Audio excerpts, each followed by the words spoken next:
What's up, everybody? It's your boy Tru Element 78 in the building with. Your reigning and defending Mondo Lucha Hall of Famer and the newest bandwagon member of the King of Sloth Style, the X-Man, Xavier Mustafa. And this is the natural Chris Black. Go ahead and pass me a glass of that orange juice. Fuck, I fucked up. Let's start over. We're gonna send somebody back to promo class. Fuck. This is live. We're gonna do it live. Fuck it. Take two. It's live TV, bud. Oh, so you're gonna treat me like Sid?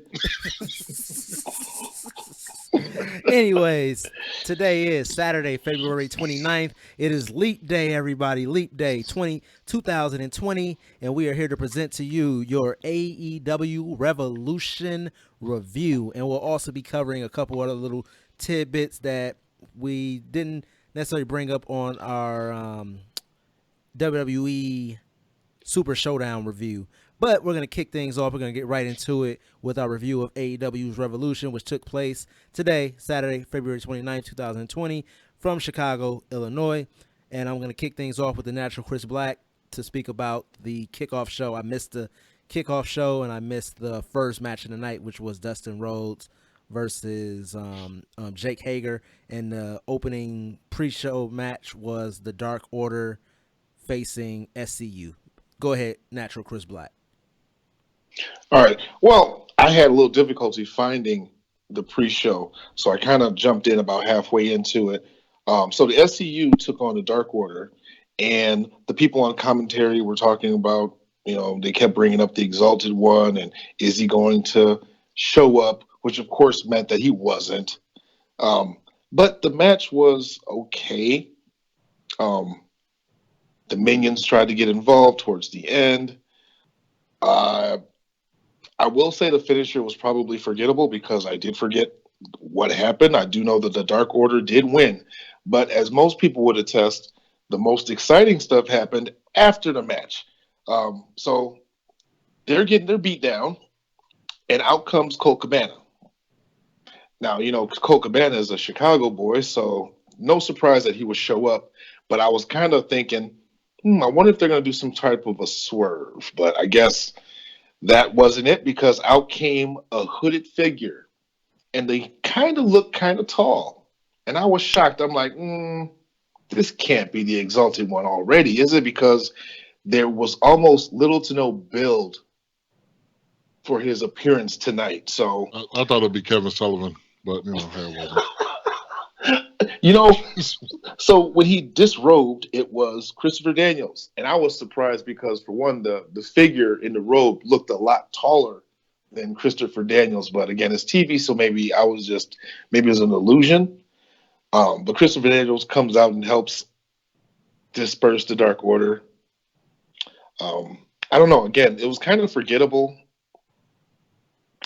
But I am still interested because I want to know who the Exalted One is, even though I already know it's Lance Archer. Spoiler. It's not a prediction. It's a spoiler. That's your new gimmick now? I'm stealing everybody's gimmick. I stole Sid's earlier. Gotta steal Paul Heyman's now. Yeah, you got a bunch of contenders to be the Exalted One. It could be Lance Archer. It could be Matt Hardy. It could be Brody Lee. So, which that's a name we haven't heard too much of lately. Even though Brody, it seems like he would be headed to AEW. Who knows? He might end up in NWA though, since we haven't heard too much. But yeah, go ahead. But I said, before we get into the main show, I just had a thought. So everyone is on Twitter is going nuts about how great this show was. Are we looking through it through rose-colored glasses because of the crap we saw on Thursday? I'm gonna say no, because I don't watch AEW like that. That's true. if they got Cheetah Pop, then Oh yeah, he so far this year he's praised Keith Lee, and he actually praised this show. I forgot, paraphrasing, I think he said he's like, I like this show, and it seems like an actual pay-per-view. And I said they've came a long way in their production values, and I said this actually feels like a pay-per-view, and I've enjoyed myself. there was only one disappointing match, and we'll get to that. Yeah. I'll say there was two disappointing matches in my opinion, but like you said, we'll get to that. I do want to bring up something about the show. I love the look of the show that they changed it up. It seems like every show things get bigger and bigger. The budget is getting bigger. I didn't really hear any audio issues. I didn't have any really video issues throughout the night. It's just some things in the ring between those ropes that I think they need to continue to work on. But I, but but I but think but, but we'll get to that.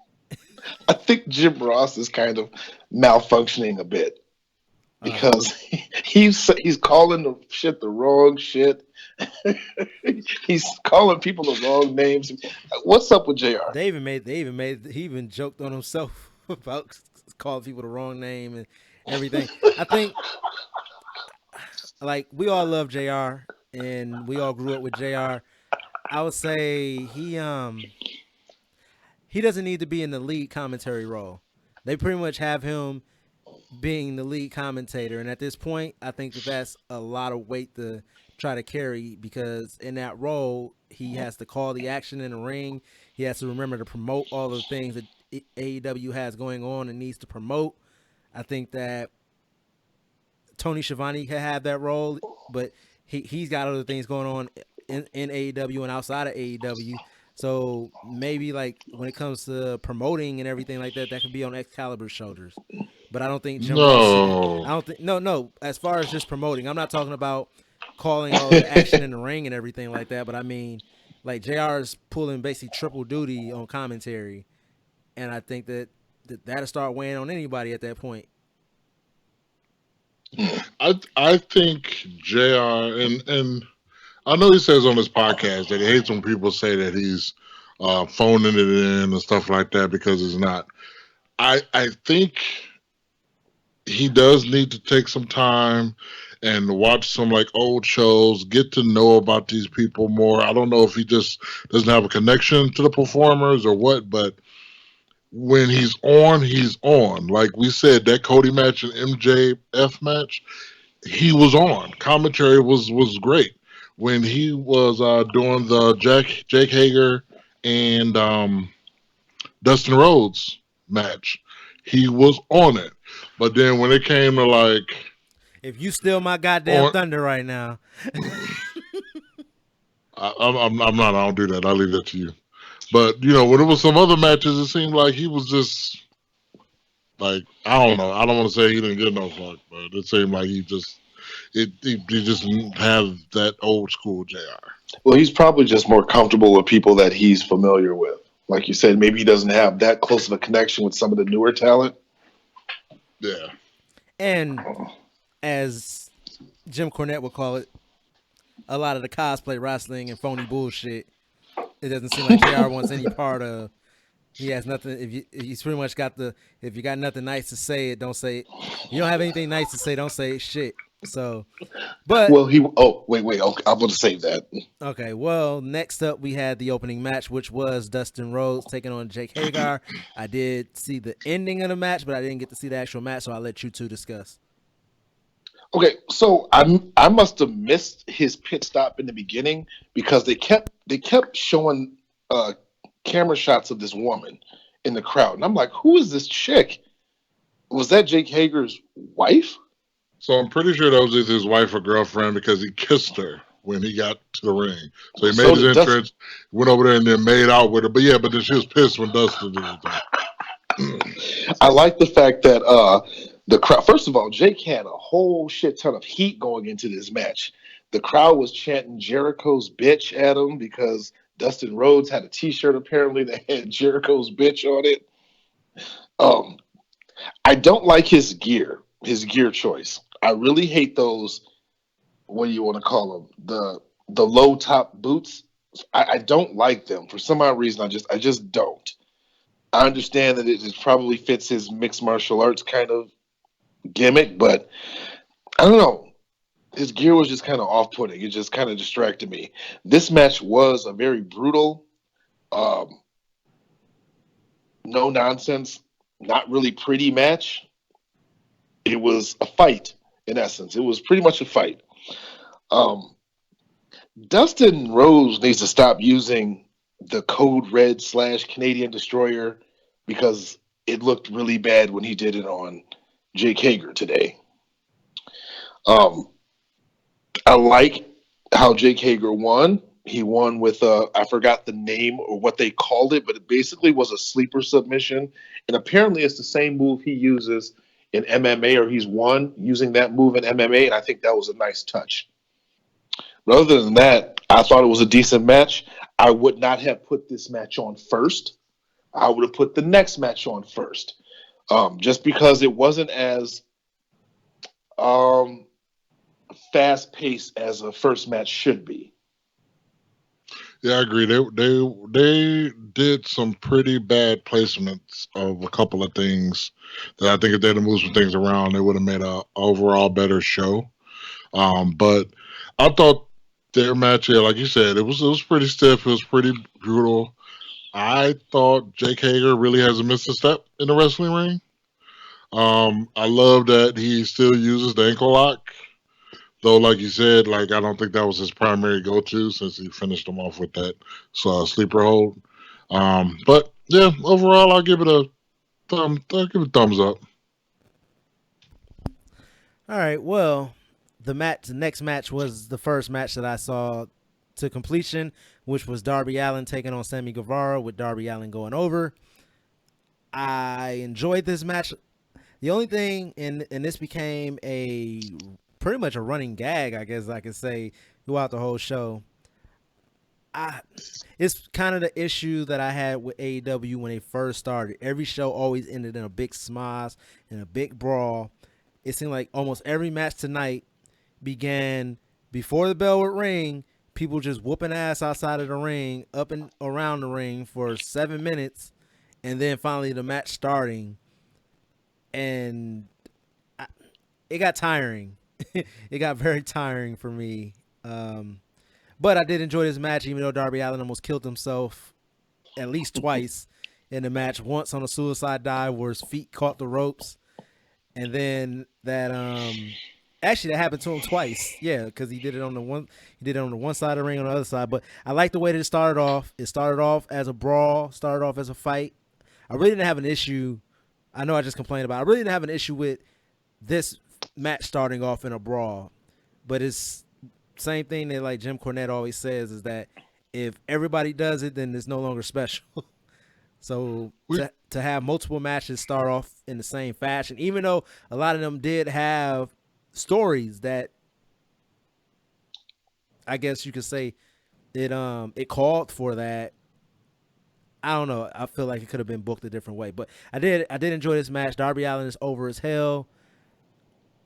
What was you guys' thoughts?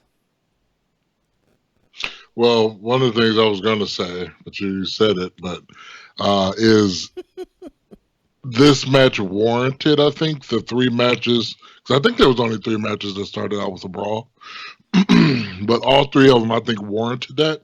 But yeah, if they didn't do it every week on AEW Dynamite, it would have been okay.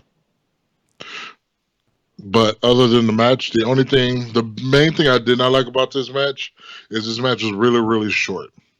And what I hated about it being really, really short is I knew that Kenny Omega and Paige and all of them was going to go out there and wrestle for 2.5 hours.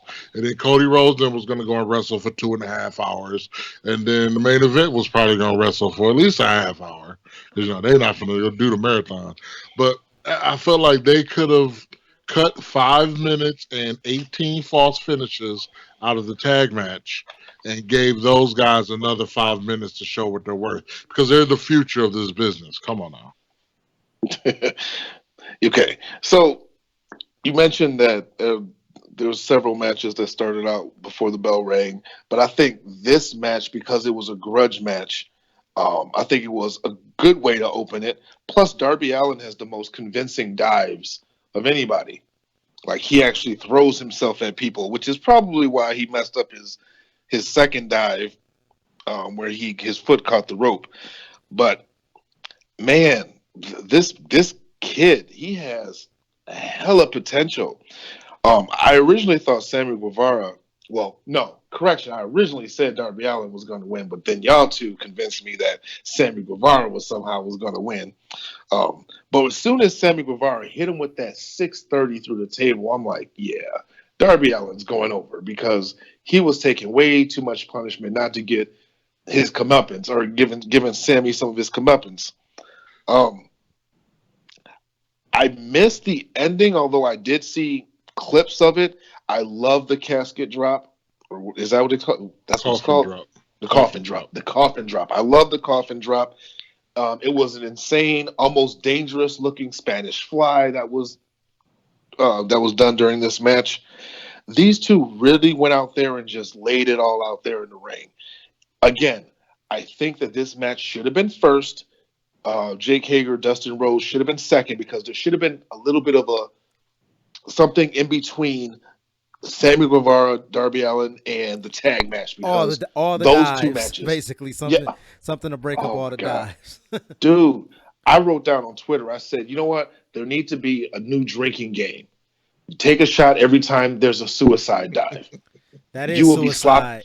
Dude, you will be sloppy drunk by the second match. All right, I just want to put out a disclaimer, everybody out in the world, please don't do that because we do not want to be responsible for anybody having alcohol poisoning because they followed our lead. Don't do that. Dude, I swear to God, the suicide dive is slowly becoming my most hated move because everybody and their mama does it. And it seems like whatever happened to people being innovative? What happened to originality? Why is everybody using the same goddamn moves? I just want to say there were more dives than there were super kicks on a show that the Young Bucks was on. And that's saying something. So, yeah. Yeah, there was like 1,000 super kicks and 1,001 dives. But great match. Darby Allin, Sammy Guevara, great match. The right guy went over. See, I don't think so. The reason why I say I don't think the right guy went over is because now you're done with that. You know what? I'm kind of done with Sammy Guevara. I told you before. I think that he's the odd man out in the whole inner circle. I don't really have.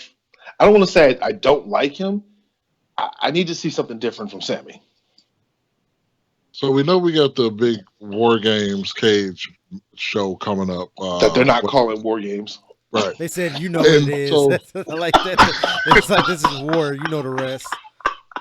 So, when you first piecing it together, I'm like, okay, I can see Darby Allin on one side. I can see Sammy Guevara on one side. I can see Chris Jericho on one side. I can see John Moxley on the other side. But then after the show, I was like, and me and you were talking about it, Chris Element. Chris Element. True. He created a whole new superstar. Chris Element. Okay, JR. Hey, next time they bring a jobber to Legacy Pro, that's gonna be his name, Chris Element. Chris Element. True Element. We're talking about who's going to be in this War Games match now. That's what I'm fascinated by. Well, I said it's gonna be Dustin. Well, we'll get to the end. We'll bring that back up at the end of the show because me and you both had a thought, but based on the ending of the show, that can't be what it's going to be. So I'm guessing, I'm gonna guess it's gonna have something to do with the Dark Order at this point. But like I said, we'll discuss that once we get done with reviewing the pay-per-view. Well, I give them an A for effort for going forward with the Dark Order because I thought that would have went to the wayside like the Nightmare Collective or whatever Brandy Rhodes' clique was called. Where it was here one week, gone the next. I do want to bring up something that you put on Twitter, Xavier Mustafa. What was going on with the national anthem? Oh, that was awful. They should have had the people singing who did Jericho's do the national anthem. Man, I think people started chanting USA just because it was so bad. That was not good. I said I'm pretty sure she's somebody relative in the back. Oh, are you saying she's no Lillian Garcia? No.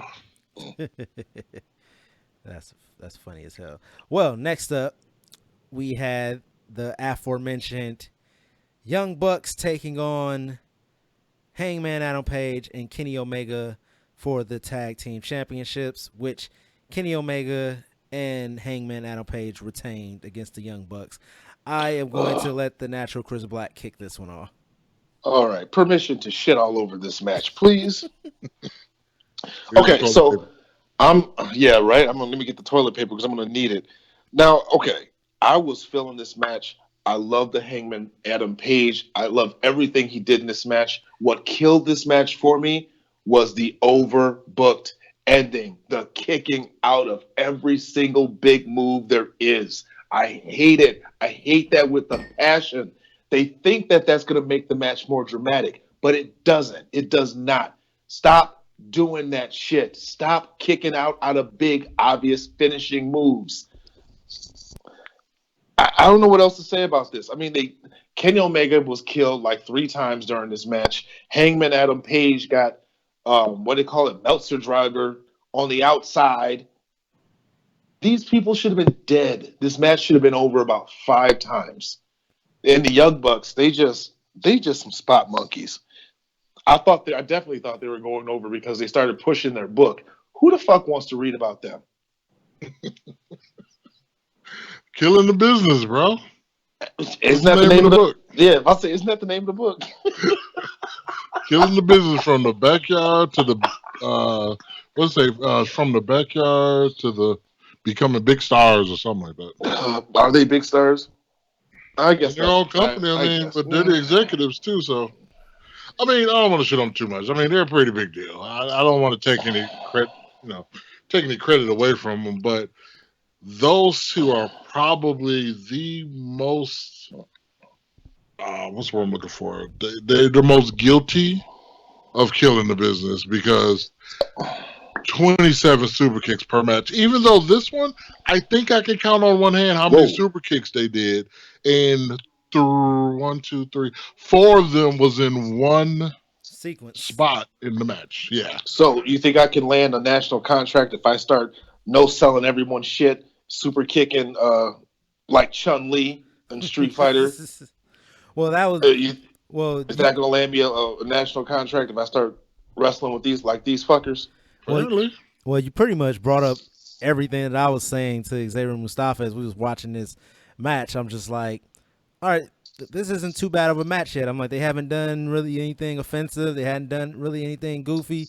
And then all of a sudden, as soon as you hit like the 15, they did 15 minutes of a great match. And then after 15 minutes, it was like somebody put in a cheat code and everything was getting kicked out of. Every single move. I was like, what else is left for them to do for the rest of the show? I was like, they've done every single thing possible. People were going through tables. They did table spots. They did super kicks. They did suicide dives.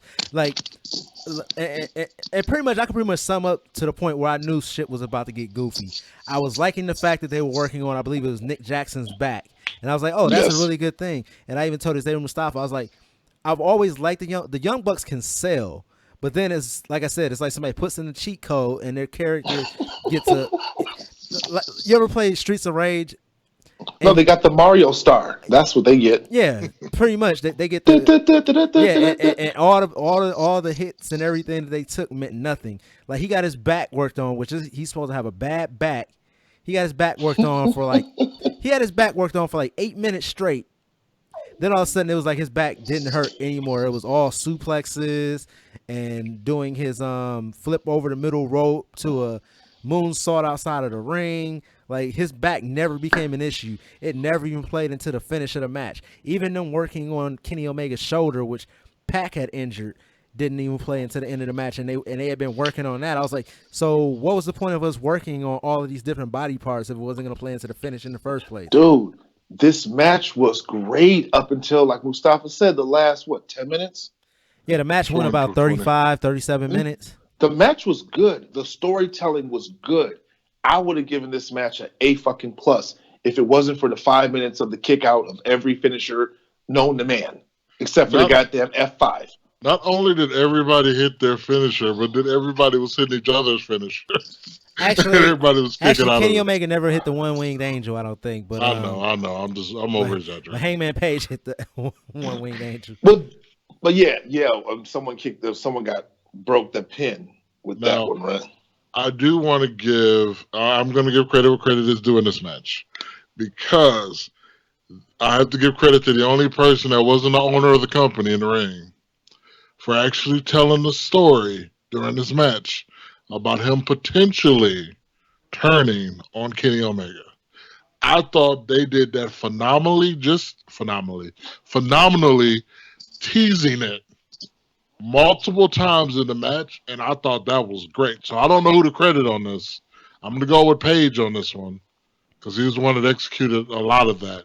But I think that was probably the saving grace of this match, and the fact that the Young Bucks did not go over, because I was going to get real pissed if they did. Yeah, I wrote on Twitter, I was like, about damn time Paige, Omega, and the Bucks left nothing for the rest of the card to do. Okay, this is why I can't stand wrestling fans. So Twitter was going crazy with the, oh my God, this was the greatest tag team match I've ever seen. Seriously? The greatest tag team match you've ever seen? The Bucks do the same exact thing in every single match that they do. And like I said, the Bucks are not, like, I would never take anything away from the Bucks saying that they're bad wrestlers. They can sell, they know how to do their moves, they can execute. It's just when it comes to their actual selling, it's like they just, a flip just switches and they forget that they were supposed to be selling something I have no idea. And what was the thing they had done in this match? And I was like, Kenny Omega kicked out at 1, and it was like a ridiculous spot. Was it the double knees, both the Bucks? Yeah, I think that might have been what it was. Yeah, there was some spot. I was just like, he just kicked out at 1, like he started hulking up, and I was like, what the hell, bro? They've been watching too much anime. It's called fighting spirit, guys. Come on, get with the program. You just no sell whatever you took, and you hulk up. It's called cocaine. I just watched the Harley Quinn movie. You know what? At this point, I think that Adam Page is doing that damn moonsault just specifically to piss off Jim Cornette. Jim Cornette. Because seriously, someone had to have told this guy, look, Jim Cornette talking shit like you do that damn moonsault every fucking match. And the fact that he does it every fucking match means that he, A, just doesn't care, or B, he's intentionally trying to piss Jim Cornette off. Well, Jim Cornette said he shouldn't be doing it on free television every week. This was a pay-per-view, so it's different. You know what? But when you do it every week on TV, again, when you do a big move, Mustafa, if you did your damn moonsault every single match, would it be special anymore? Nope, not at all. But let's move on from this rage. Well, I'm not even gonna say that we rage. I don't even say that we really rage over here. What were you gonna say?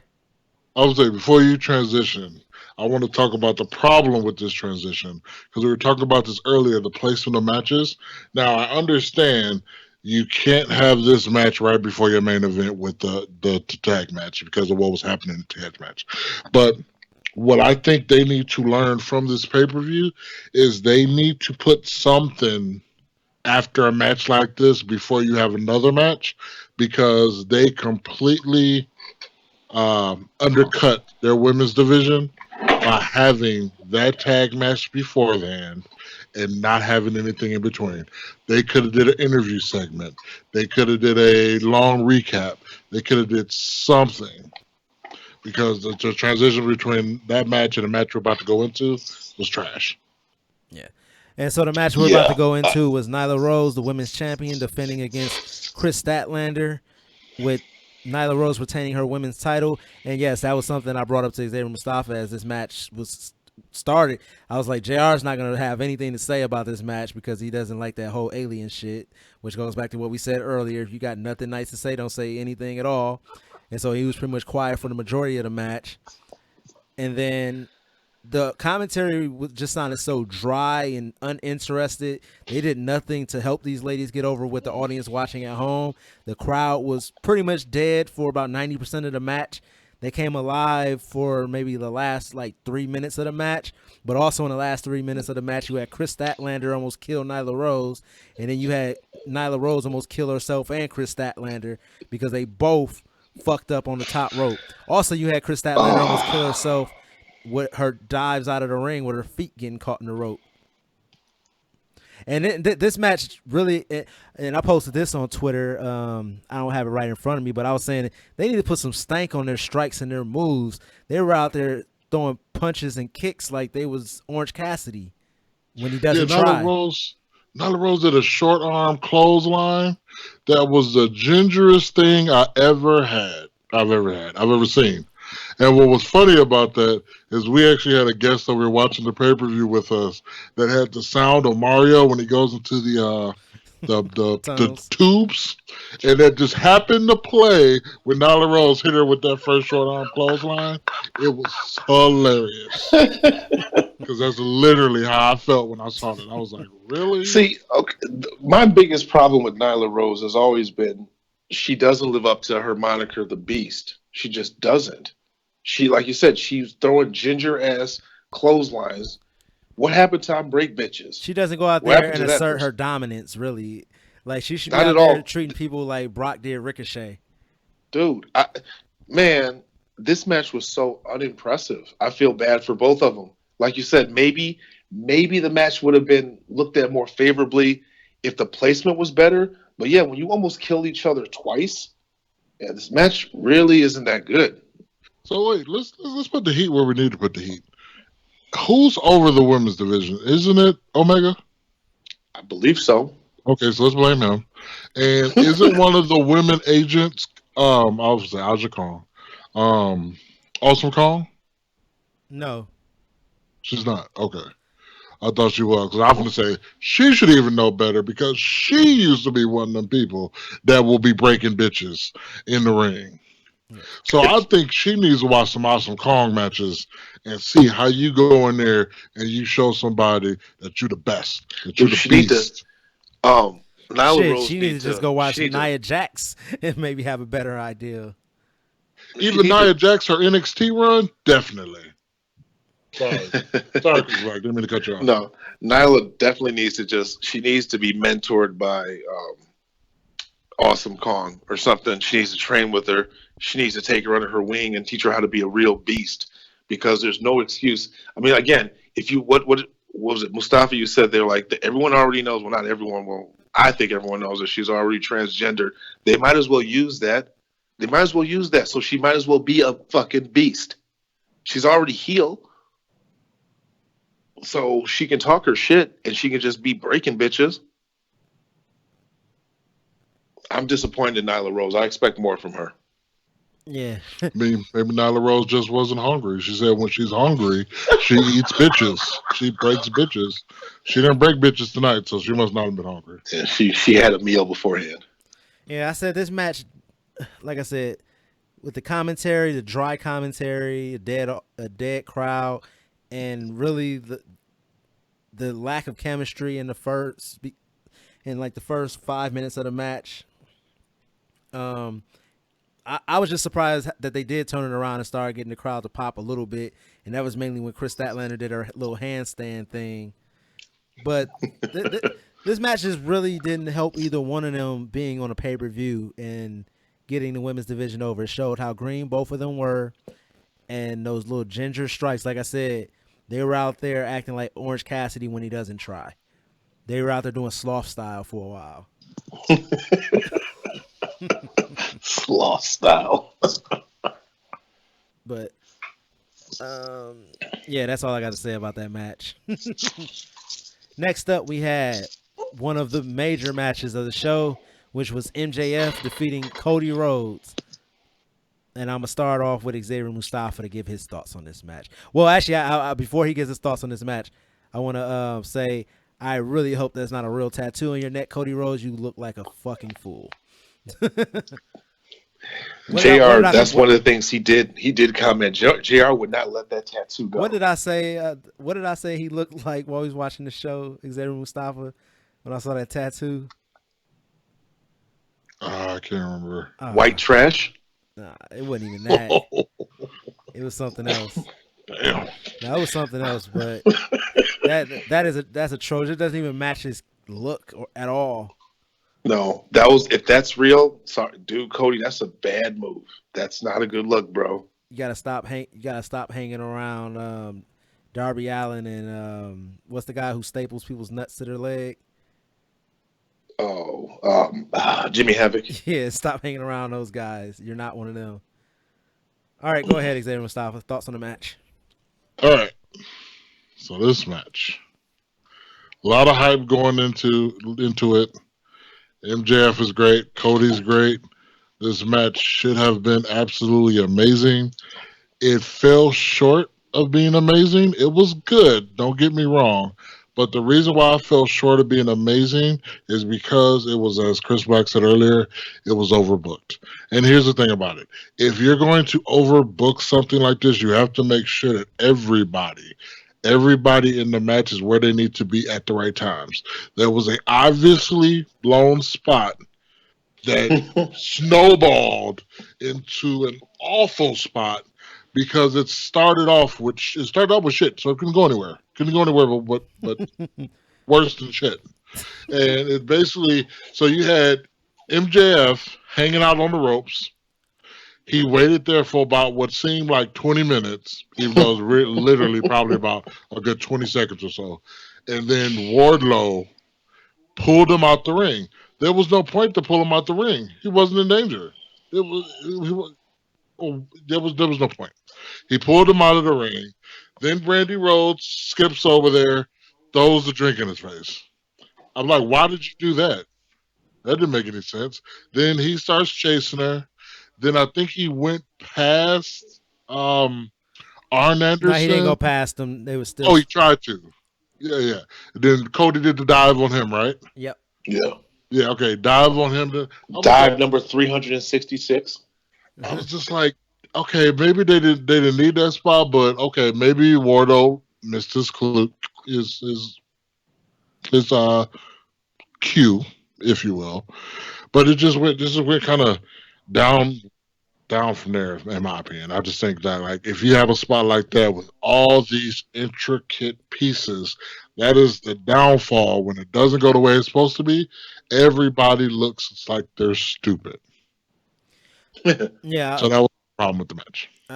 First of all, I want to say MJF. I love the fact that he just does not give a fuck as that heel character, because there's no way all those people he interacted with in the crowd were plants.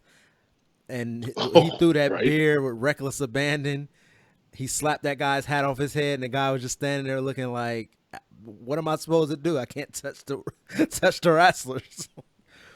Like, so I enjoy MJF and his antics, but he's gonna get fucked up one day. Yeah, I don't suggest he does that all the time, Yeah. because if they're not a plant, those people can be very unpredictable, and some bad shit could happen. Oh, he's in Chicago too, man. Right? You know. But so I enjoyed MJF and his antics beginning the match. This match, I wanted to really love it, but it suffered from the same problem that all Cody matches have a formula, and I don't know if it's him trying to follow a formula of the way his dad used to book, that everything just has to be completely overbooked to have a dusty finish or whatever the case may be. I think the ending did get over despite itself, but that's also because of the crowd and what they wanted to see. Actually, I did think the ending fell flat, but I think as people go back and really look at it, it made sense. And we talked about it when we gave our predictions for the show, why MJF needed to win this match. Because Cody, there's nowhere for Cody to go. Even when MJF won the match, the first thing they said was, "Oh, MJF just beat the number 2 ranked male AEW wrestler." Cody Rhodes shouldn't even be ranked at all, since he can't compete for the championship. But that's neither here nor there. This match has suffered, like Xavier Mustafa said, it was way overbooked, which is every Cody match. There's always got to be 13 people out there at ringside, and somebody's got to get bumped, and Arn Anderson got kicked in the face, and then they introduced, this is the first match in AEW where Cody didn't get busted open as well, I believe. So, but then MJF was using the fake blood, and that looked like shit. Like his fake ass tan. So, I don't know. I'm waiting for the day in AEW where we just get Cody to go out there and just have a one-on-one match. none of the Nightmare family, none of his collective, none of his posse, none of that bullshit comes out there, and he can just put on a match with someone.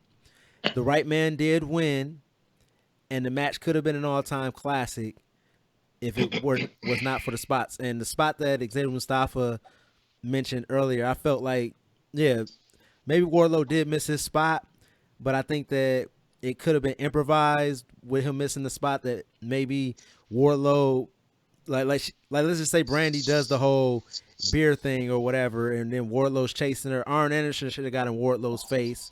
Maybe he pushes Arn Anderson over, and then that's when Cody makes the dive, just to add a little bit of heat. There was no heat to Cody diving on Wardlow because he hadn't done anything. If anything, it felt like Brandy was going heel again and was going to turn on Cody because she was pretty much putting Cody in all these situations to cost him the match. Like, right, Brandy's being the bully.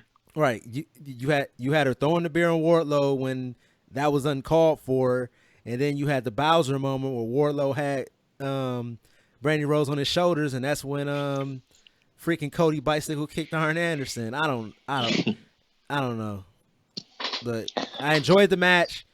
But I need to see Cody actually just go out there and have a match without all the smoking mirrors. Okay, so I had very high expectations for this match.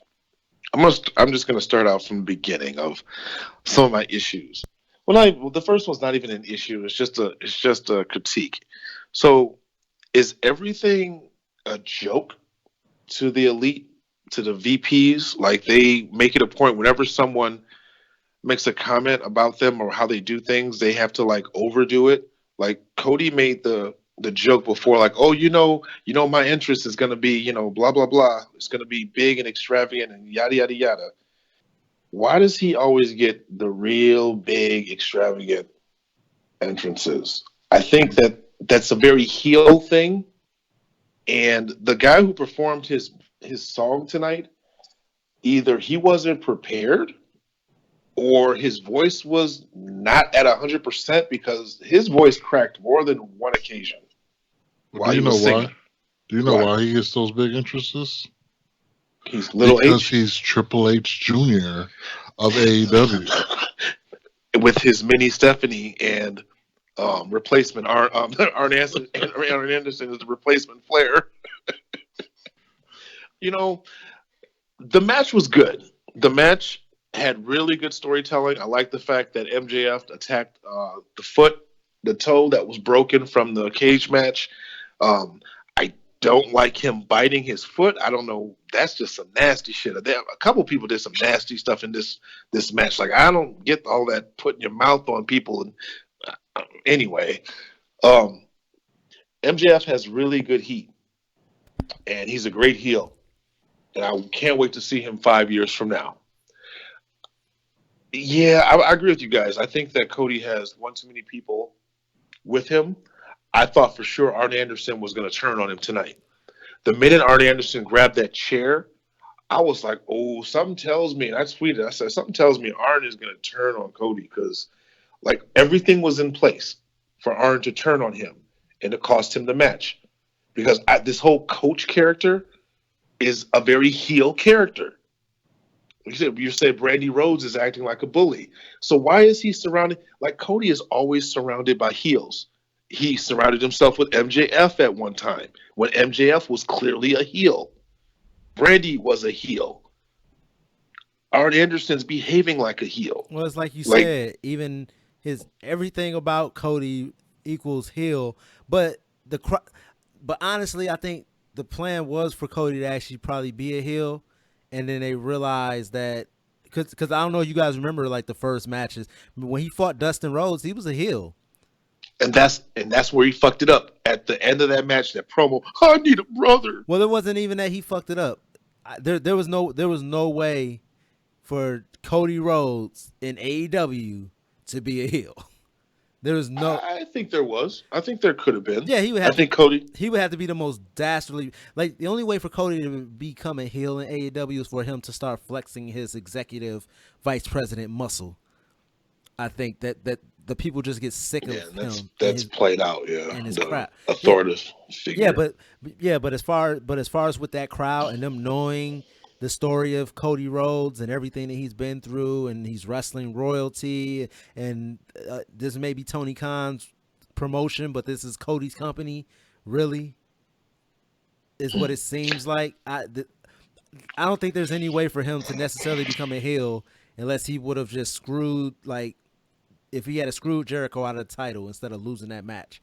So I think that, like you said, he needs to stop coming out with heel characteristics of having this big posse around him and having them at ringside, and it's almost like he has the Roman Reigns thing going on where he never can do anything by himself. He always has to have help, which was one of the issues with Roman Reigns back in the day. He always had to have help to get anything done, whether it was winning the Royal Rumble and The Rock having to come down and save his ass. You always had to have somebody watching his back, and that's the thing with Cody. Cody's not going out there and getting the job done on his own.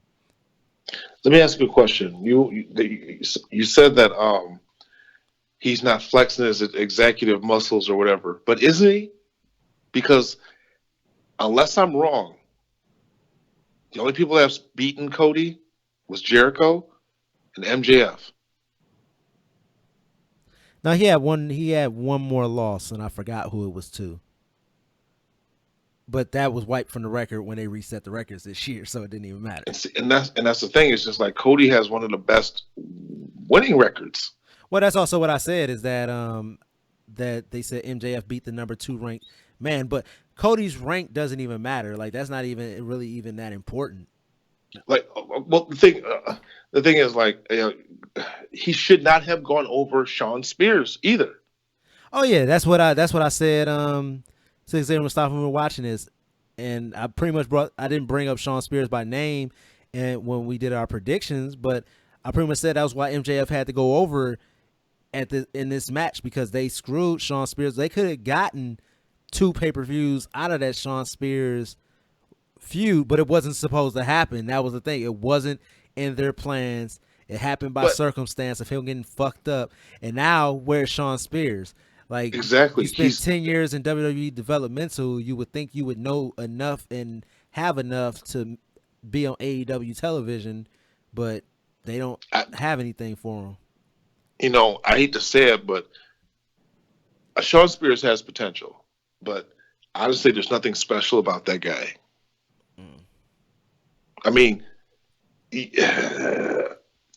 could have made him into something big, but like you said, once he lost to Cody, he lost all steam. Yeah, pretty much. But let's move on to one of the most anticipated matches of the show. For me, I felt it went on maybe 8. It went on 8 minutes too long. What? But I disagree. It was Pac taking on freshly squeezed Orange Cassidy, aka Jason Salamonster, in his first singles match in AEW. Well, can I just say, I absolutely hats off to Pac, because his reactions to all of Orange Cassidy's fuckery was great. I just want to say, all right, I have not seen an Orange Cassidy match ever. I've seen clips of him doing his little silly kicks, ducking clothesline with his hands in his pockets and doing dives with his hands in his pockets. That's been it. I've never seen him mount the comeback. I've never seen him do any offensive moves or anything like that besides a dive. So I went into this match very, very skeptical. I'm like, this is going to go. When I say that's how you put somebody over, Pac, that's how you put somebody over. That is a professional right there. That match I enjoyed from start to finish. He put the character over. He let the character shine, and then he beat him at the end because he's a heel. That was great storytelling. Even though I wish Orange Cassidy would do something besides DDTs, because he did do a lot of DDTs in that match. But I love the fact that you can cheer a guy. First of all, they were chanting, "This is awesome." Yeah, He ain't even do before they anything did yet. shit, they didn't do shit. And they was even chanting "Fight Forever" and they hadn't done anything. And I was telling, and Xavier Mustafa was sitting there looking confused. I'm like, you wish you had one person over this much. Dude, WWE wish they had the crowd the way Orange Cassidy had the crowd. I'm interested to see what Jim Cornette thinks of this match because I usually agree with a lot of things that Jim Cornette says. I don't think he can really say much bad about this match. No. Because, yeah, they did the stupid little silly kicks or whatever, and Pac joined in with the little silly kicks, but it got serious where it needed to get serious. Well, because It's Pac was funny. more or less he was antagonizing him. He was fucking with him. Like, oh, okay, you're gonna give me these weak ass kicks. I'm gonna humor you. Yeah, I already told you what he's gonna say. He's like, well, my little boy Pockets went out there and he's doing those silly old kicks, and I was a big fan of Pac, but then Pac's going out there and he's going along with this goddamn idiot, and then all of a sudden something happens. Just something clicked, No. and Orange Cassidy, he has all the athleticism in the world. The kid can actually move, but he's out here doing all this silly shit and all these goddamn dives and sticking his hands in his pockets. If he just went out there and wrestled like he was wrestling, Dude, Orange Cassidy did something that a lot of guys are missing nowadays. He had fire. The man had hella fire. When it was time for him to turn up, I was like, holy shit. Like, I didn't know he had it in him. Fire, I wrote down in my notes, why am I liking this? well, good fire. He can sell, and he has great timing. Jesus Christ. This guy, hey, I need to see more of this. I'm glad to see you guys drinking the Kool-Aid. I mean, drinking the orange Drinking juice. orange juice. We're drinking the orange juice. Get it 'Cause right. I have been telling you guys about Orange Cassidy for a while, so I'm glad you guys finally got to see. One thing I will say, and it's not even a knock against Orange Cassidy or Pac for that matter. Please don't call the move Superman Punch. And matter of fact, don't even use it. No. I don't like when Roman Reigns uses it. I think that move needs to be stricken from any move repertoire on any wrestler because it's stupid. And for them to commentate and be like, "Oh my God, he hit him with a Superman punch." Yeah. I'm like, isn't that trademarked No, or something? because that's a UFC move. It's a MMA move. That's a real move. Yeah, Get the fuck out of it. Yeah, it's a real. Get the fuck out of Superman here. punch is a real Let move. somebody run at me with a damn Superman punch. They're gonna get kicked in the fucking face. But in UFC, is normally with a push off of the cage. You push your leg off of the cage and fly towards your opponent. Some guys can just leap like Roman Reigns does if you have big, powerful legs. But most people push off of the cage. But Cassidy's Superman punch better than Roman Reigns. Just saying. Just saying. So the one thing about this match, I don't like how Pac does his Rings of Saturn now. I like how he used to do it. It looked way more brutal. When it was the Brutalizer, I think it looked a lot better. I was kind of confused, and maybe it's been something on AEW Dark, and I haven't been tuning into that. Why the Lucha Brothers came out to attack? Because the whole Good Brothers are best friends. Yeah, so that kind of threw me off. But yeah, good. To me, this was the best match on the card, just from a entertainment standpoint and actual making sense. Even though they did all the goofy shit, the match still made sense. The Young Bucks could have had match of the night, but they just started doing all the bullshit. We said last time on our podcast that what makes AEW special is that they do have different things in the buffet of pro wrestling that people can choose from. You have your hardcore shit, you have your high flyers, you have your no sellers, and you have your comedy wrestlers. And this was a very entertaining match. It was fun. Pro wrestling is supposed to be fun. It's supposed to be entertaining. And this match had all of that. And it had brutality of Pac because Pac, I mean, damn. Yeah, and it also did something that what we said about the women's match that it wasn't able to do, and it was in a bad position. This broke up the seriousness of the MJF Cody match, and then the seriousness of what we were expecting to get from the Chris Jericho and Jon Moxley match. It broke up the monotony and woke the crowd back up. Right. This was, like you said, this was the best match on the card. Yeah. No competition.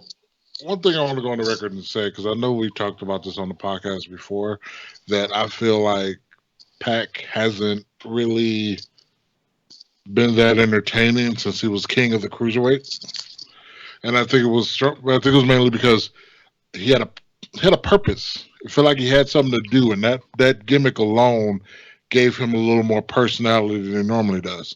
And since he's been in AEW, I kind of haven't really given two shits about Pac or his matches because he has no personality. This match, I forgot about his job personality. Like, that's how you know that Orange Cassidy is great at his job. The King of Sloth Style is great at his job because he made me forget that Pac is pretty boring. So great job, Orange Cassidy. Great job to Pac too. And I'm not trying to shit on Pac. I think he's a great wrestler, great technician, all that good stuff. Just a little lacking in the personality department, the charisma department, but I just to throw something out there, for some odd reason, while I was watching this match and just watching the brutality of Pac, I'm like, I would have loved to have seen this version of Pac against Aleister Black. Yeah, that'd be good. Although it almost would be like twins wrestling, but minus the tattoos. All right, next up we had the main event. AEW champion Chris Jericho taking on Jon Moxley. Jon Moxley becomes the second AEW world champion and the youngest AEW world champion in history. This match was crap. It was better than their WWE match. It was, but okay, everything that I complained about with Jon Moxley, he did in this fucking match. It started out with the crowd fight. Oh, why does every single Jon Moxley match have to start with him fighting in the damn crowd? Hold on. Before we even get to that, and I even told Mustafa, I was like, Chris Black is hating this right now.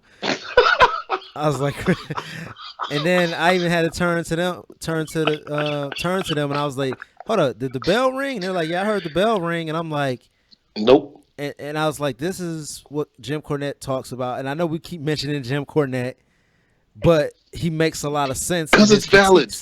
And it was that they pretty much buried Ref Aubrey in this match, like. Everything from Jericho pushing her around to all the interference to them starting the match in the crowd to beating each other with the post for like keeping the crowd back and all that different type of stuff in the crowd and everything. And actually, I want to bounce back real quick to one thing and I wrote this on Twitter. That referee in the Cody Rhodes and MJF match, pussy, straight pussy, like. He takes the belt away from MJF so he can't beat Cody with it. And then Cody just starts whacking MJF with the weight belt. And the ref is like, oh, I'm going to take that away from you now. You hit him with it. And then Cody's like, come on, give me one more. And the ref is like, all right, go ahead. To be fair, Cody asked nicely. Pussy. Anyways, let's get back to... He asked for permission. I don't think anyone in the history of wrestling has ever asked for permission. To me, that was more that heel thing again. It seemed like he mouthed, I signed your goddamn checks. Let me hit him again.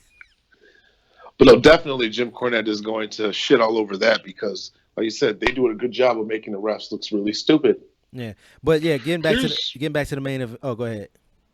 Well, here's my thing about the ref Audrey, whatever her name is, thing. If they would have put over and I'm talking about the commentator, they would have put over the fact that they give AEW officials the ability to make the decision to disqualify a ref. They used to emphasize that. Yeah, but they didn't emphasize that when it mattered. They said that, oh, she's letting a little bit more than normal go on. That's fine, but make it known that, hey, they have that authority, so it doesn't seem like she's just doing this out of the blue or it's just completely random.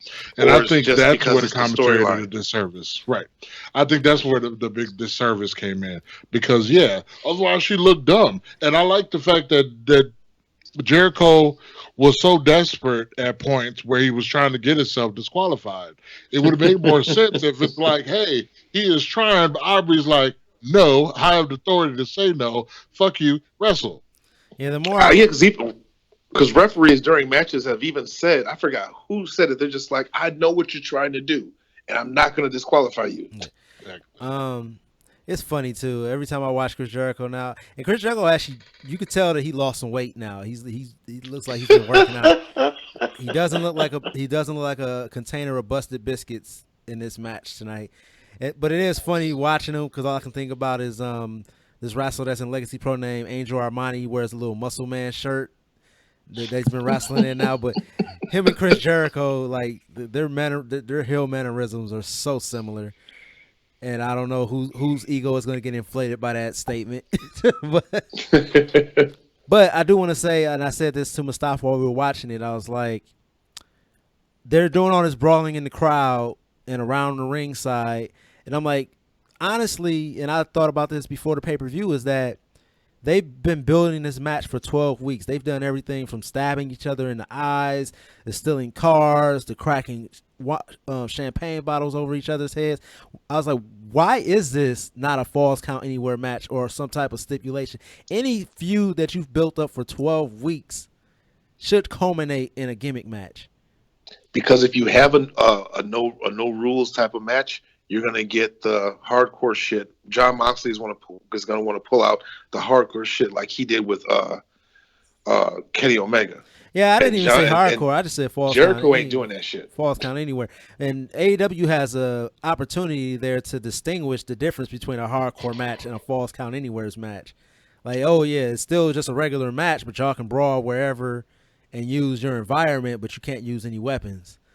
But then also that would just you know make people realize that yeah, John Moxley can't wrestle without some type of gimmick match. Well, they still haven't proven that he can't. No, I'm saying if they would have just said, "Oh, this is a false count anywhere," that will solidify that fact. Yeah, They but can pretend. They can pretend that that's not true, but it's true.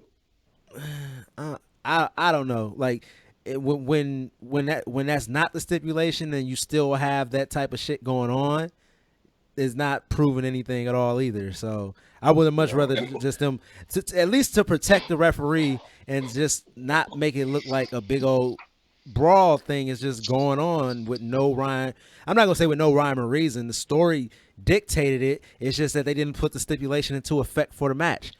I thought that the match was pretty good. Again, they almost had the spot where they almost killed each other. Oh, I'm going to say something that's probably going to piss some people off, but I'm used to that. So, if this is the kind of matches that John Moxley wants to have, is there? Can anyone think of a reason why WWE would be like, "No, you're not going to do that"? So what you're saying is his position in WWE is his fault. No, I'm saying that WWE tried to protect him from himself. I guess. I can see that. Yeah, I guess we're gonna see because if MJ He's going to have a if he's going MJ to have a shitty title run. if I'm going to call it now. His title run's going to be shitty. well, there's only two people that he could really go and face now. Well, he has a line of people, but one person he's already fought, and I don't think we need to go back to that well just yet. And if MJF beat Cody and Cody was the number 2 ranked male wrestler, the only two people that John Moxley, number 1 would probably be Pac now at this point, and number 2 is MJF. So they're both heels. He's a baby face. So too early. It's too early for MJF. I don't give a damn if he is the number 2 guy or whatever. Well, the number 1 contender will probably be Pac, so that'll probably be your next person. So you get Pac and Moxley's going to retain against Pac, and then you're going to have Moxley and MJF probably in the fall. And who wants to see that? And so Who wants to see either one of those matches? So what would that be? All Out or Double or Nothing? Double or Nothing is first. So whatever the pay-per-view is in the fall, that's gonna be MJF and Moxley. Let me ask you all a question. In a perfect world, perfect scenario, perfect booking, who do you think Jon Moxley would have a good program with? Pac. Yeah, you think so? Yeah. I think Pac. I think Darby Allin. Darby Allin would be awesome, but they're both faces, so Moxley would have to become a brutal heel. The heel. I don't think Moxley's the heel that face. The heel that they would want to. The heel that he should have been after he DDT'd Seth Rollins into the mat after Roman Reigns left with leukemia. That we thought he was gonna be. If Jon Moxley was a heel and would just beat the shit out of Darby Allin, that would be a good program. But he's not that kind of a heel. I don't think he will be. I mean, he started out that way because the way he went after Kenny Omega when he first came in was very heelish. Yeah. Now, if he went at Darby Allin with that type of energy, if he went at Darby Allin the way he went after Joey Janela in New Japan.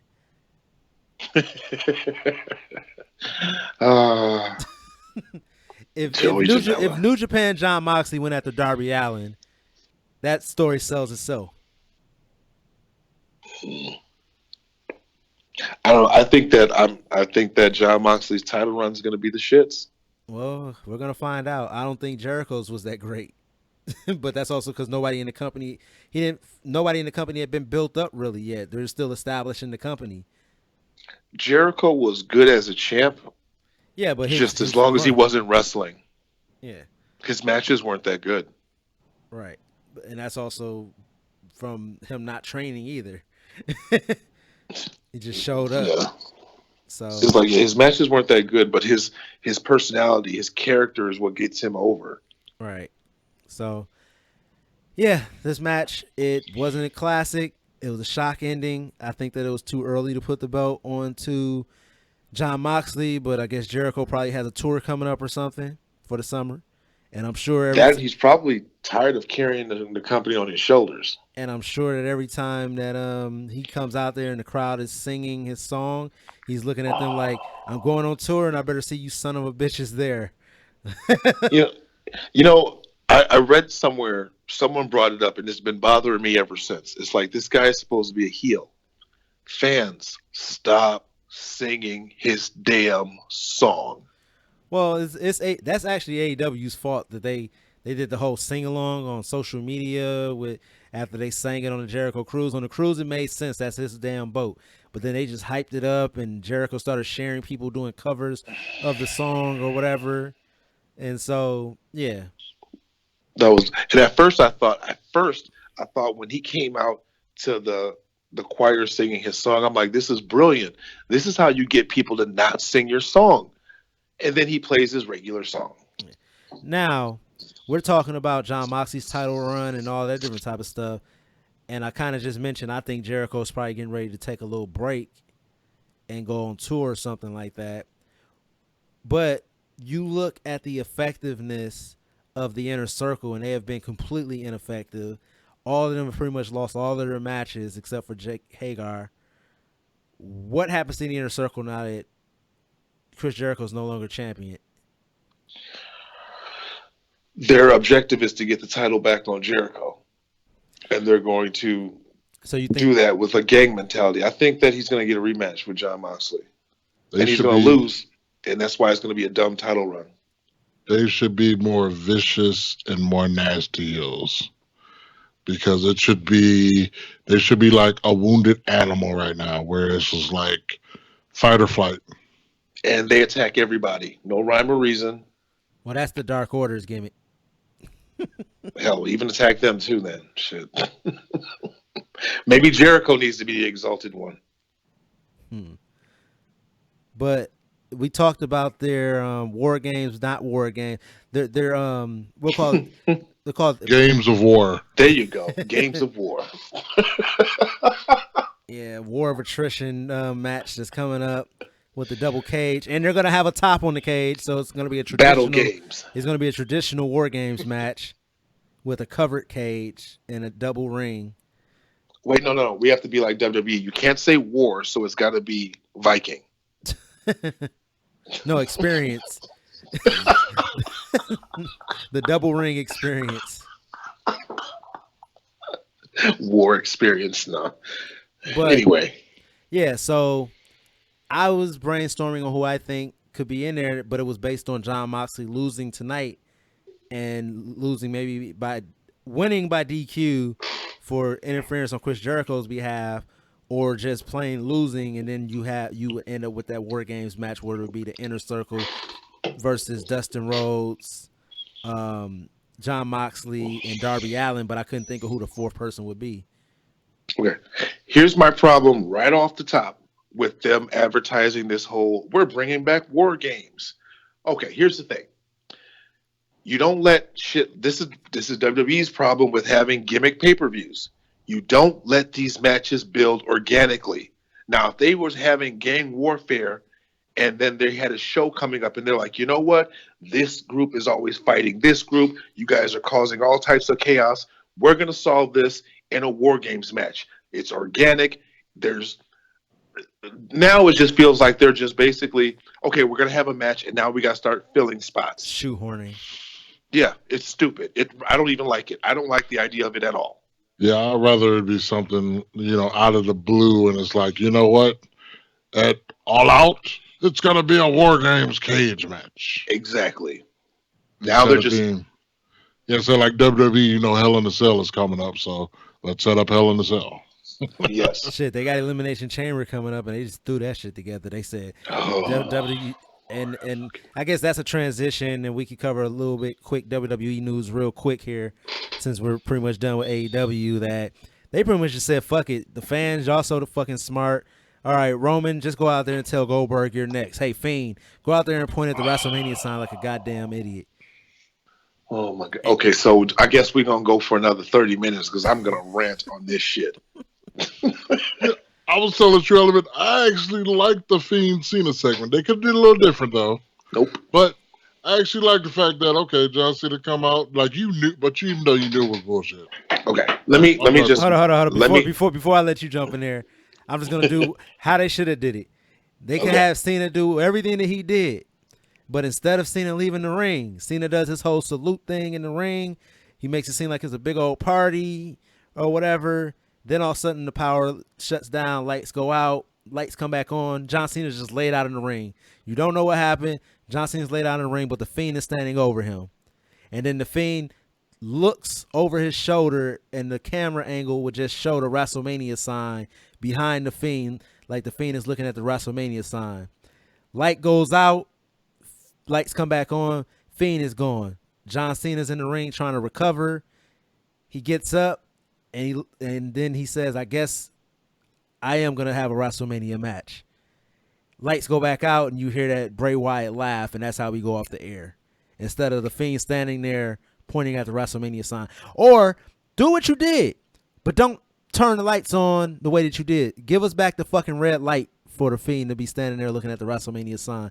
Anything would have been better than what they did to add some flair to what they did. But the Fiend should never, ever point at anything. He doesn't strike me as somebody that points at shit. I said they should do the same thing, exactly what they did. John Cena on the stage, salute, lights go out, come back on, he's in the mandible claw. Puts him in the mandible claw, John Cena's out.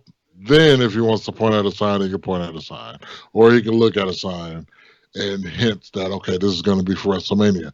And the reason why they should have did it that way is because John Cena said, I am not going to be at WrestleMania. This is for the younger guys. Just want to let you guys know. And then him being put in the mandible claw is the reason why he's like, all right, fuck you, Fiend. We finna battle at WrestleMania. Well, because them just saying yes because the Fiend came out and pointed at a sign was stupid as hell.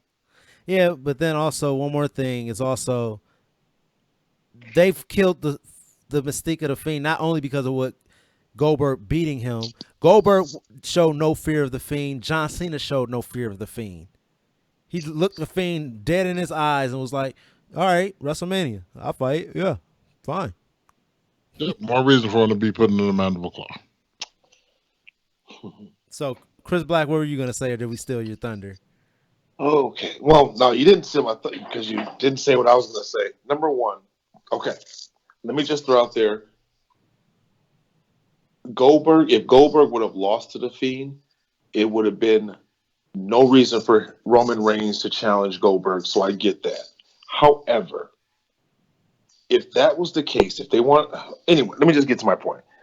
I think that the matches should be the same, but I think that the Fiend and John Cena's match should be for the title. It would have meant more for the title. Fans would have been confused as to whether or not John Cena was going to go over and get that 17th win, or if the Fiend was going to get retribution and beat John Cena. The story would have been just better. Number two problem with that, like you said, the Fiend. When was the last time the Fiend just showed up, didn't lay hands on nobody, and was just pointing like a little lost child? You know how like the kids they point for the cookie jar because they can't talk. That's what the Fiend looked like. He looked pathetic. He looked like he was a neutered dog begging for a treat. All right.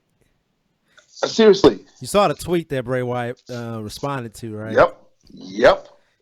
They're killing every character. Bray Wyatt probably just doesn't give a fuck. He's probably like, you know what? Fuck this.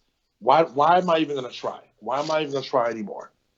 I think that we're gonna get lackluster. Well, no, because Bray Wyatt probably loves his art better than that.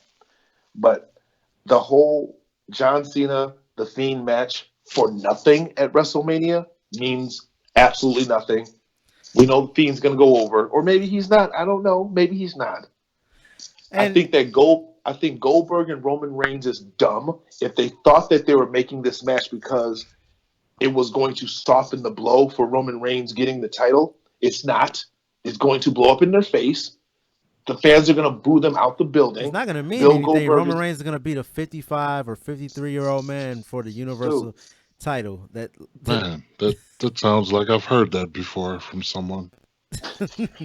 And it didn't need, and like you said, the John Cena Bray Wyatt match would have meant more if it was for the title, because you have the drama of John Cena winning the 17th, and then you got the drama of Bray Wyatt. And what I said originally the Fiend should have been is the character that avenges all the wrongs that were done to Bray Wyatt in WWE.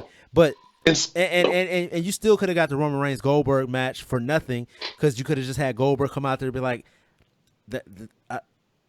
I can't continue this streak that I'm on of losses or whatever, and I'm starting to think that I don't really got it anymore. So maybe I'm next to hang it up or whatever. And then Roman comes out and it's like, no, like, I want to make sure that you don't come back to my yard. Like, you keep taking spots from all the young guys or whatever. Call Goldberg out on what it is and say, this is my yard, or this is our yard, and you know, we about to pour cement over your house or whatever. I don't know. I'm not the script writer. I just want to know. I really would love to work for WWE Creative. I heard it's a nightmare, but I would really love to work there because I want to be that person. I probably wouldn't last long because I'll be the guy to be like, "What the fuck is this? Why are we doing this? Why are they that afraid of Vince McMahon that they just put out bullshit that they know he would like, even though it doesn't make any sense on paper?" That's what I always wonder too. I always wonder, do they write something that's good and take it to Vince and Vince changes it, or do they write something that they just think that Vince is going to like and then give it to Vince, instead of even trying to make, like you just said, try to make something good? We mentioned the tweet that Bray Wyatt responded to. I'm going to read it. It was from just a regular old Twitter user named Kyle Scarborough. He said, "You booked your brand new tag champs to lose clean in a non-title match. Are they trying to completely destroy their characters? Hashtag SmackDown Live." And Bray Wyatt responded to Scarborough, yes. Just a simple yes. That they are trying to destroy their characters. So, I don't know. It's sad. Take that however you want. it feels like WrestleMania is going to be the graveyard for all the people. That should be. They should take the whole sailboat and the whole Okay. Tampa Bay Buccaneers logo that they ripped off Well, and just make it a tombstone. well, if you didn't You know what, notice, Roman Reigns actually had on a graveyard dog shirt when he came out to confront dude? Goldberg. Okay, listen. Now, I'm going to justify my hatred for Bill Goldberg right now. Now, I used to say that I hated his work. I don't know him as a person, so I can't hate him as a person. I officially now can say I hate him as a person. Bill Goldberg did not do the right thing. When they came with him with this fuck shit about, hey, you're going to go over the Fiend and walk away with the Universal title, Bill Goldberg should have looked Vince McMahon in his eyes and said, no, I'm not doing this. I'm 54 years old. This is the hottest star that you have right now. I'm not going to bury him. But I'm not going to do it. who says Goldberg even knows that who the Fiend was? It's just a guy to him. Who No, says the Goldberg thing is, watches the Goldberg product? was being selfish. My thing is, he's being selfish. He's 54 years old. He's a fucking part timer. No one gives a shit. And I totally disagree with you guys. No one gives a goddamn about Goldberg. They don't. They don't. And I think it was severely selfish of him to take that spot, to take the title, to agree to win. And I think Bray Wyatt, low key, sabotaged that whack hammer. Because if you looked, Mustafa, if you paid attention, he did not jump for him. He did not jump for him. He did not go up for him. That jackhammer was unassisted. I I agree with you to a certain extent. I don't think it was a situation where Bill Goldberg is being selfish. I think it's one of those things where the WWE is like, hey, we want to use this for these events. What do you want to Here's a call it if it's not buttload. selfish? Here's a buttload of money. All right, cool, I'll do it. And then when you get there, it's like, this is what I'm doing, and it's like, No, okay. you can say no. You always have the option to say no. And Bill he said no for years to people about wrestling. Why? Why do you want to say yes now? He's a fucking title collector. He's a damn title collector. Fuck Goldberg. You're killing the business. Hashtag still killing the business. So, SmackDown. Nobody cares about Goldberg. SmackDown had its highest viewership since October of last year when they debuted on Fox. It was because people wanted to see where they were going to go, what direction they were going to go into. That's the only reason why they popped a rating. First hour 2.7 million, second hour 2.6 million. Well, actually pretty much maintained. It was 2.736 for the first hour and 2.697. So and Goldberg was in the first segment, and that's it. Well, that was the highest of the night, and I'm not going to give Goldberg credit for that. I think everyone was shocked about that shit showdown, and they wanted to see what direction they were going in. Here's my question to you guys, and I know this is probably making everything longer, but do you think that because you have so many events going on between the Royal Rumble and WrestleMania that is actually a detriment to storytelling? Absolutely. Because I think ever since they've started putting these Saudi Arabia shows and they want to make them a big deal, but 9 times out of 10 the matches are shit and shitty and nobody gives a fuck. And then they still have to tie these into their current storylines, and it just kind of fucks up everything. Like, I don't think Elimination Chamber and what's the other one? Fastlane's not happening. Fastlane. It's not? No, because of the Saudi show. It's Elimination Chamber, WrestleMania. Okay. Well, I always said there really should be one between the two. Between the Royal Rumble and WrestleMania, and that one is just to solidify everything that's going on at WrestleMania. That should be your number one contenders match for whoever is not going against the winner of the Royal Rumble, and maybe your other women's title and your not independent intercontinental and U.S. title. That should just be setting the stage for all of those things at WrestleMania, but you do not need 2-3 events in between there. This is silly. Right. You know what? I have really just been soured on WWE. Like I'm almost feeling the way I did when we first started this podcast, where I'm just like, I watch the pay-per-views. I'm not going to watch Raw. I'm not going to watch SmackDown because I'm tired of watching shitty wrestling or shitty booking. Not shitty wrestling, shitty booking and shitty storylines. I think they have really pissed me off with what they've done going into WrestleMania. I'm not interested in Bill Goldberg and Roman Reigns. I'm not interested in The Fiend and John Cena. I think they're making a really big mistake with the triple threat with Charlotte them. I'm not really into Becky and Shayna. Becky's taking time off, so Shayna's going to beat her. I don't think Bayley's going anywhere. The tag teams don't mean shit. What do I have to look forward to? Here's another thing, too, that I want to, bring up briefly. I've been a network subscriber since the beginning. I've never got a free month, never got anything. They take $10.55 out of my checking account every month. If they sell their pay-per-views to ESPN, I will not pay another fucking dime for anything in the WWE ever again. I'm gonna go on record right now and say I'm streaming all your shit, Vince.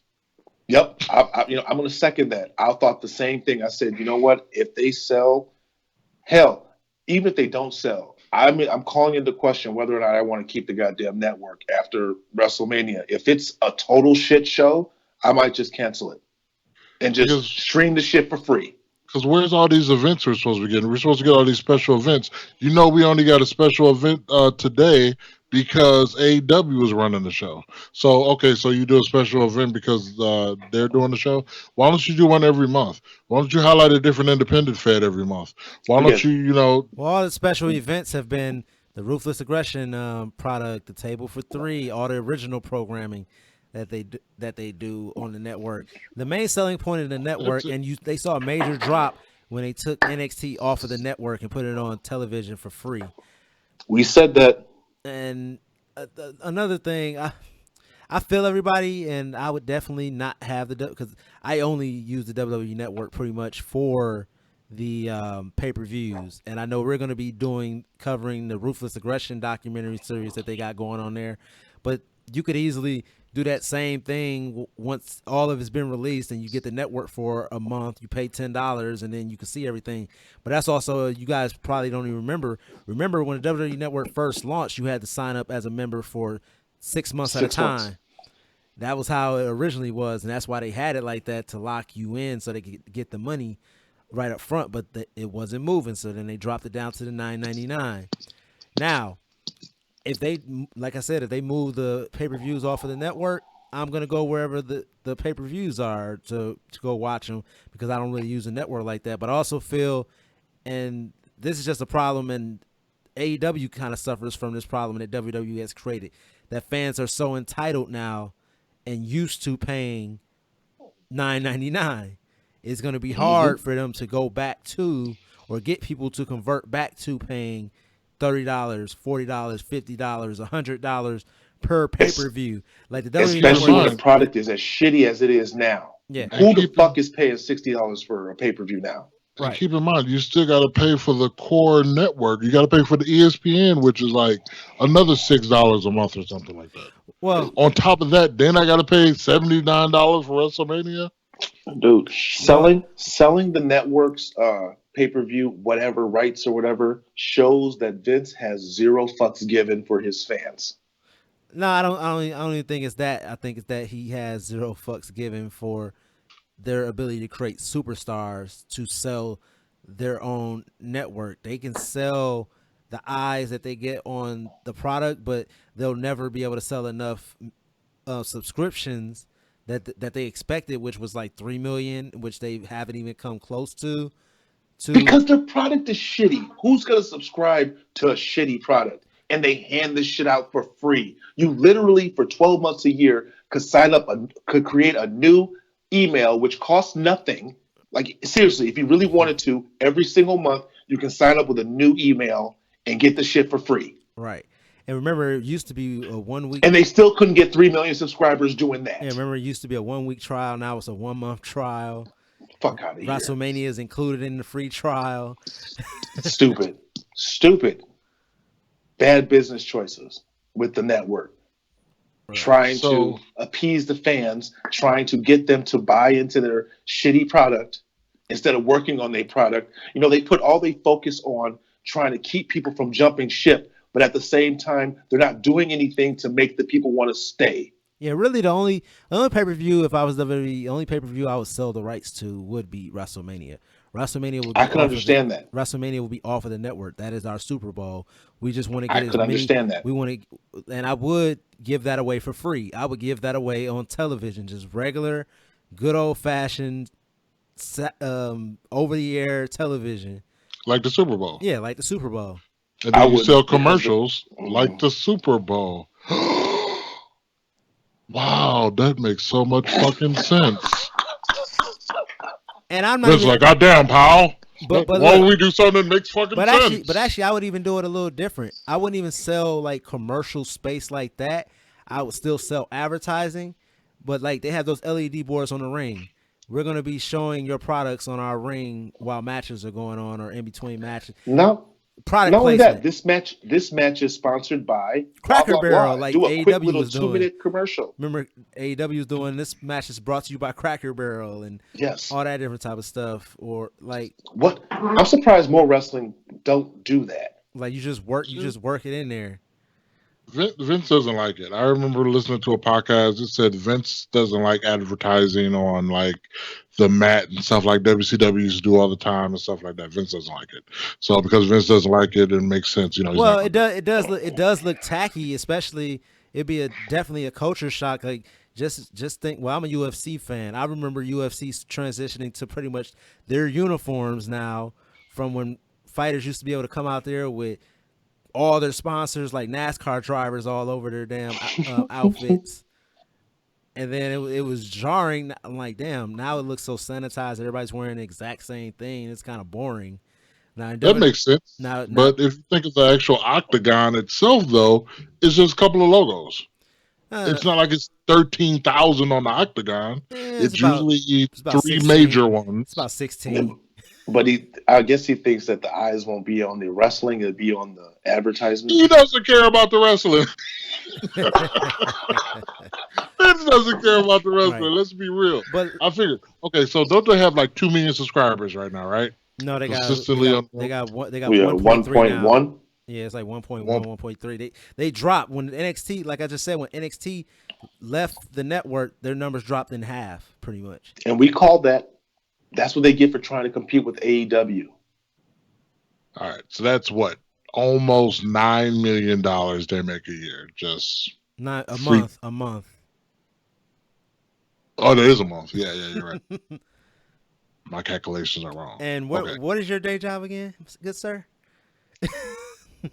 So that's $190 million they make a year. Just that's not enough money. That's pure profit.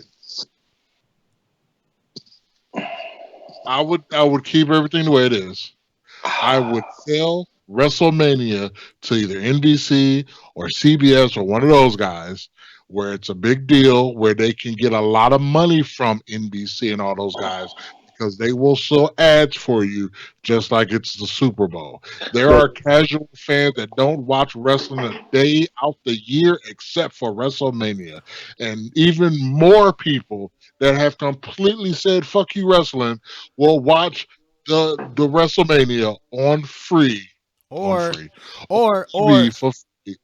probably keep watching if you entertain them. Or I would just do what everybody was saying they were gonna do a tiered version where you got like 3 different pricing tiers, and you know the highest one gets you all the pay-per-views. Maybe it's $20 a month, and then the pay-per-views you want, you'll bump up to that $20 tier or whatever. But if you don't really care about it, but you care about the original programming and Evolve and all of that stuff, then you pay $15. And if all you want is all the nostalgia stuff, we'll get it to you for $10 a month. And then I would have. And then you can decide where you want to be each month throughout the year or whatever the case may be.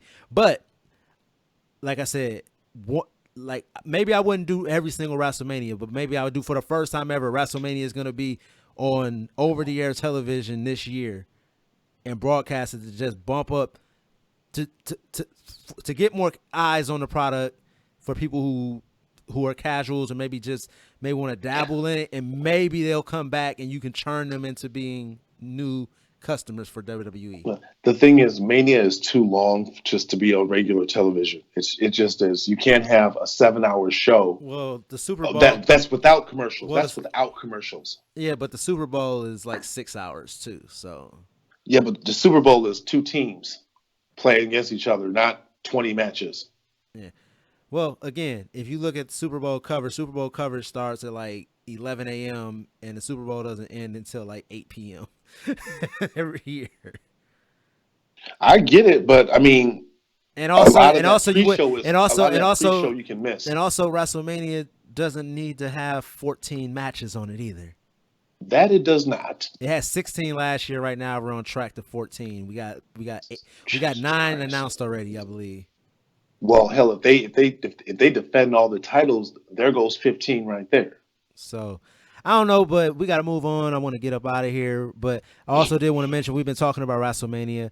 One of the news stories that was out there, and I hadn't even thought about this, is the coronavirus is running rampant. Stephanie McMahon was asked about what their protocol is with this pandemic that is going around, and if there's a possibility of WrestleMania being canceled.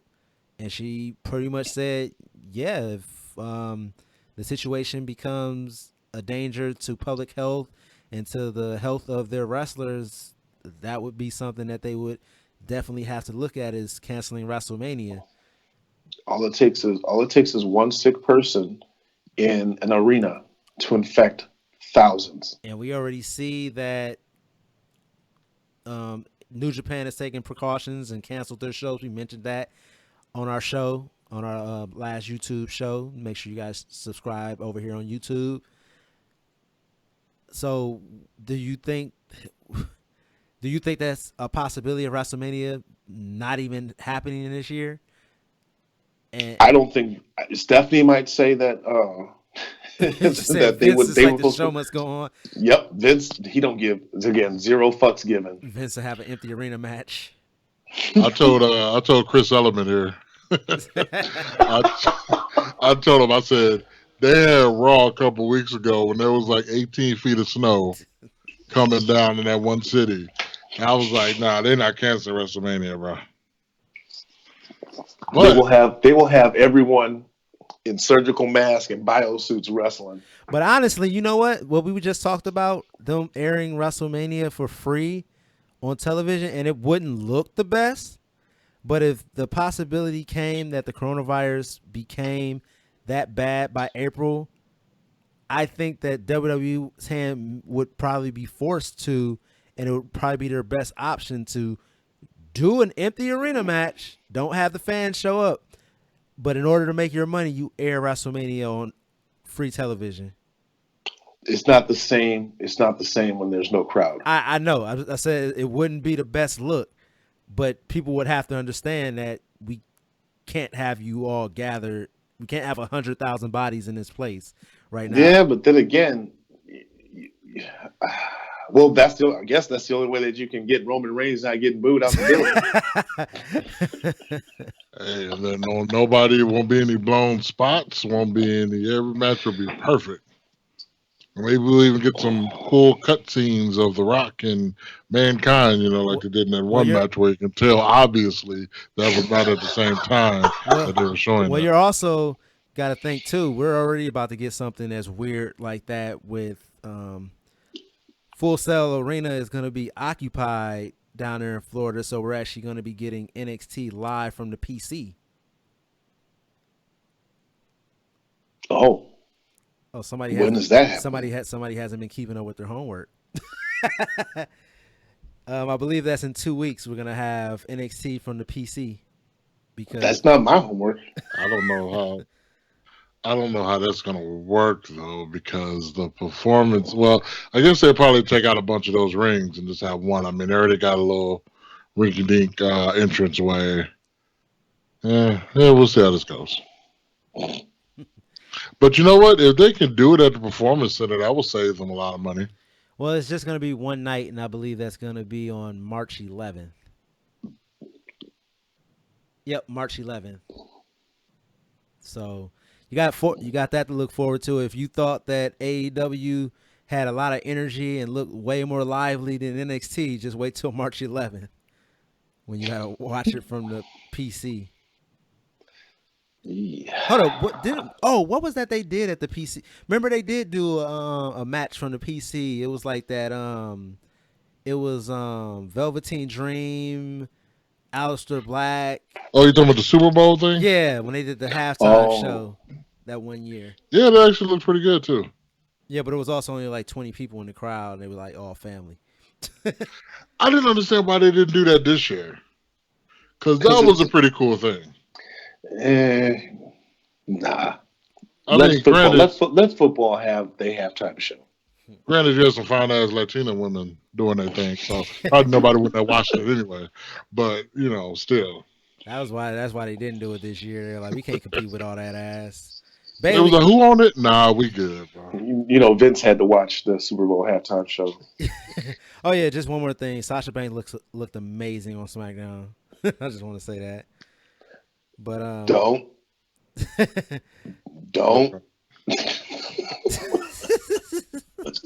Xavier Mustafa was about to say something. Real everybody was safe after the recording. Everyone marking themselves safe after Sasha Banks. Safe from Sasha Banks. All right. Now.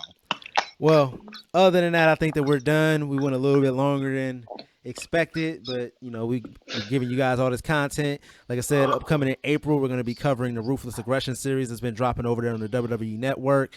We got our next podcast episode coming to you guys on March 14th. I think we're going to have one more show prior to that. We're going to have predictions for the I was going to say Hell in a Cell before Elimination Chamber. Also going to be dropping over here on the YouTube page prior to that show. It's probably going to drop for you guys. In the show's next week, Sunday. Yeah, we're going to have those dropping for you guys on the 6th or on the 7th so that you guys can have that for the pay-per-view. And then, like I said, the next podcast episode will be dropping for you guys on the 14th. So make sure you subscribe to us wherever you get your podcast from. Be sure to give us a thumbs up over here on the YouTube page. And other than that, you guys want to give out your social medias? You can catch me at Xavier Mustafa on Facebook and on Twitter. And you can catch me at The Natural Chris Black on Facebook and Instagram, and _natural_CB on Twitter. Yep. And you can search hashtag Come Get Slammed on all social media platforms to also track us down. And Xavier Mustafa, you want to plug the Legacy Pro show coming up on March 6th? So, yeah, we got the Legacy Pro Wrestling LPW 407 version 2. The reason why we're calling it version 2 because version 1 got canceled because we had a snowstorm. So we're doing it again this coming Friday, which is March 6th. Tickets are available at legacyprowi.com and facebook.com/legacyprowi. Hope to see you guys there. Out of curiosity, so who is my replacement, or is that going to be a surprise? Well, we're going to have Mr. Devin August. He's going to come out and address the crowd about that issue about you not being there. So. Oh, he gonna try to bury me while I'm as he should. Anyway. Don't worry, man. Your vagina will be healed in a couple of weeks, and I'll be down there wrecking havoc like I always do. Bruise your hymen. You'll be all right. I told you not to tell nobody. But other than that, you can find me on social media as well. You can search Slamcaster TE78. I'm over there on Twitter. I was live tweeting tonight. I'm starting to try to get a little bit more into tweeting. I'm not the biggest tweeter out there, but yeah. Other than that, holla at your boys. We up out of here. Peace. Come get slammed.